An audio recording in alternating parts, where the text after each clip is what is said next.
बानू, आज राजसभेत तुझ्याशी जे काही वर्तन घडले तसे घडायला नको होते.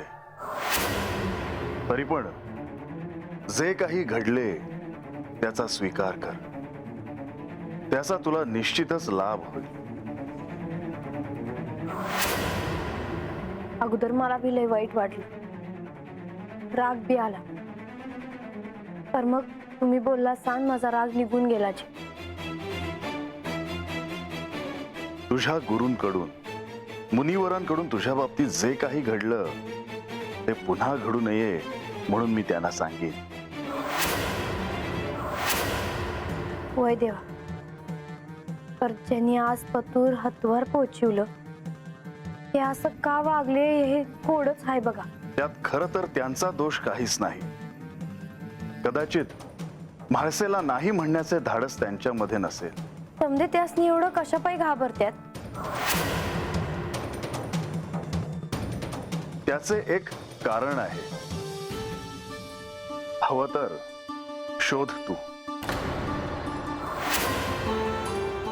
पण बानू, एक गोष्ट ध्यानात असू दे की तिचा क्रोध हा सात्विक आहे. म्हणजे तिच्या क्रोधात तत्व आहे. सत्याचा आग्रह आहे, असत्याचा दुराग्रह आहे. तुम्ही बी घाबरता वाटतं. मी तिच्या क्रोधापुढे माझा क्रोध शांत ठेवतो. नाहीतर जर आमचे क्रोध एकमेकांना भिडले तर काय होईल हे सांगता येत नाही. मी अभी आता शब्दाला शब्द नाही वाढवत, तर आता मला बी राग यायला लागला आहे. संयम ठेव. अशा वेळी मौन असावे. ज्यावेळी तुझा संयम सुटेल तेव्हा अनर्थ होईल.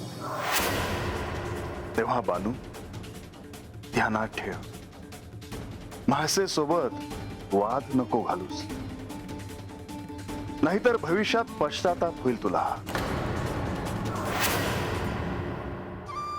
बानू, जे काही घडून जातं ते पुसून नाही टाकता येत. होय देवा, मी आहे ध्यानात ठेवलची. शुभम भवतु.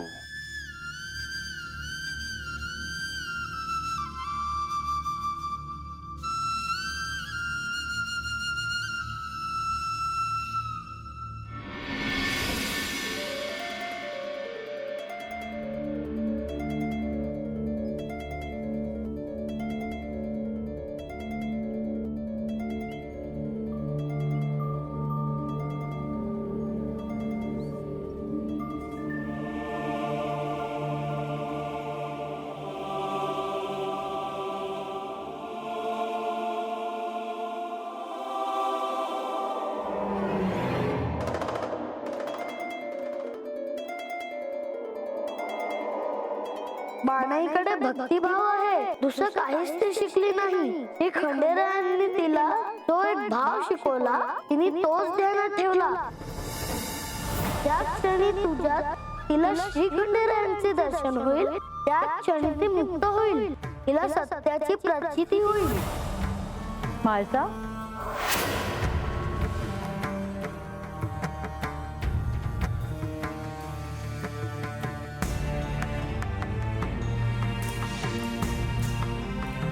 म्हाळसा, मी काही बोलू का?